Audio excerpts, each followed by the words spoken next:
Macam mana saya boleh kontrol makan kalau depan mata saya sekarang ada apa? Okey, depan mata saya pertama kita ada nasi kerabu. Kita ada apa ni? Kita ada perut bakar. Lepas tu kita ada apa?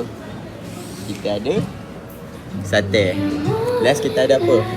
Last kita ada chicken tenders. First komen korang dapat banyaknya.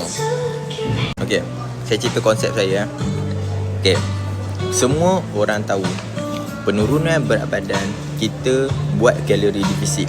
Okay, dengar kalori defisit. Okay, dekat sini bila awak buat kalori defisit, awak boleh kira berapa keperluan protein awak, berapa keperluan karbo awak, berapa keperluan fiber awak, berapa keperluan lemak awak.